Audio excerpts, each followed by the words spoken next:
Covid കാലത്തിന് ശേഷം Ruwi Qaboos പള്ളിയിലെ തിരുമുറ്റത്ത് ഇങ്ങനെയൊരു കാഴ്ച ഇതാദ്യം. മസ്കറ്റിന്റെ വിവിധ പ്രദേശങ്ങളിൽ നിന്നും സൗഹൃദത്തിന്റെ നോമ്പുതുറയ്ക്ക് 4000-ഓളം പേർ എത്തി. വിശുദ്ധ മാസത്തിൽ വീണ്ടും ഒത്തുചേരാനായതിന്റെ സന്തോഷമായിരുന്നു എല്ലാവർക്കും.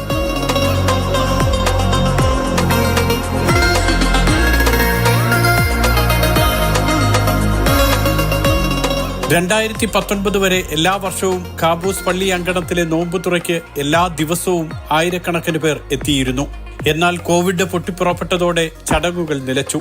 5 വർഷത്തെ ഇടവേളയ്ക്ക് ശേഷം റൂവി ഖാബൂസ് പള്ളി അങ്കണത്തിൽ റൂവി KMCCയുടെ നേതൃത്വത്തിലാണ് വീണ്ടും ഇഫ്താർ ഒരുക്കിയത്.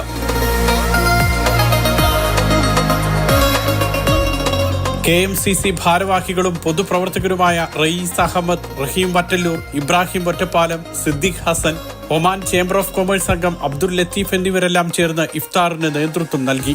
നിലച്ചുപോയൊരു സൗഹൃദ സംഗമം പുനരാരംഭിക്കാൻ കഴിഞ്ഞതിന്റെ സന്തോഷത്തിലാണ് പ്രവാസി മലയാളികൾ.